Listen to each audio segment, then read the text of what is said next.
of the major sins. And unfortunately, nowadays, many Muslims consider riba to be completely lawful in this modern world that we live in. What's your advice according to Quran and Sunnah? I do agree that there are many Muslims who consider riba not to be interest and they think it's lawful. But riba means anything over and above. It includes usury, that's exorbitant interest, but it even includes interest, because by definition interest is money earned on money lent, and usury is exorbitant interest. So whether small or big, riba is haram. It includes interest as well as usury. And Allah subhanahu wa ta'ala has used the word riba in the Quran no less than 8 times. It's mentioned in Surah Al-Imran, chapter number 3, verse number 130, Surah Nisa, chapter number 4, verse number 161. In Surah Baqarah, chapter number 2, verse number 275, it has been used thrice. It's even mentioned in Surah Baqarah, chapter 2, verse number 276, as well as Surah Baqarah, chapter 2, verse 278 and 279, where Allah says in these 2 verses that give up your demands of riba, of interest, of usury. And those who do not give up the demands of riba, take notice of a war from Allah and His Rasul. That means if you indulge in riba, Allah and His Rasul will wage a war against you. There are other major sins like having intoxicants, having alcohol, drugs, etc. But this, besides being a major sin, the ruling is that Allah and His Rasul will wage a war against you. It is the only verse in the Quran for the only major sin where Allah and Rasul wage a war against you, it is riba. So it is one of the biggest major sins.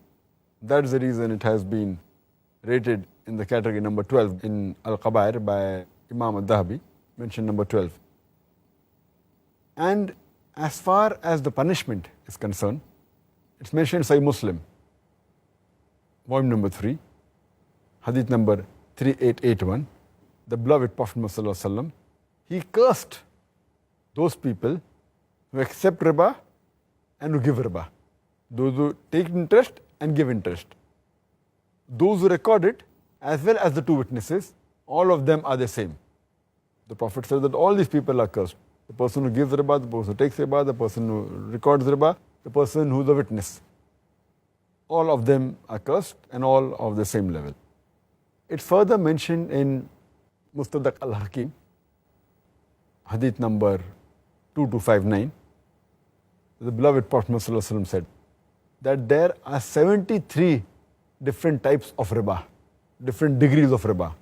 And the lowest one is equivalent to a man doing zina with his mother. With the lowest level of riba, or the 73 level, is equivalent to a man doing zina with his mother. And this is a Sahih hadith. And it's mentioned in Musnad Ahmad, volume number 5, page number 225, also in same hadith repeated in Sahih Al-Jamia, hadith number 3375. The beloved Prophet ﷺ said that anyone who takes riba equivalent to 1 dirham, it's worse than a man committing zina 36 times. If you take 1 dirham of riba, it's worse than a man committing zina 36 times. So this is the punishment and the enormity of sin in Islam. And we see today that most of the Western countries, they are drowned in riba. Everything is an interest. You take a loan on interest, you can take a house on interest, you can take a car on interest, the credit card. So everyone, and in this scenario, it makes a poor man more poor. It can make many rich men go bankrupt. Otherwise, the other people, rich men, become more rich. And there are various evils, and I've given a talk on this topic, interest-free economy promulgated by the glorious Quran, where I've proved all the evils of riba. And we see that today, a man will make more profit if he has the concept of Islamic business, profit and loss sharing, rather than based on interest. That's the reason most of the top companies, they're zero debt companies. They don't take loan from the bank. They prefer opening issues and having shares and sharing the profit with the public. That's the Islamic concept. And all the top companies, They are debt-free companies. You'll find that they don't take any loan. So they are working actually on the Islamic concepts. Well, may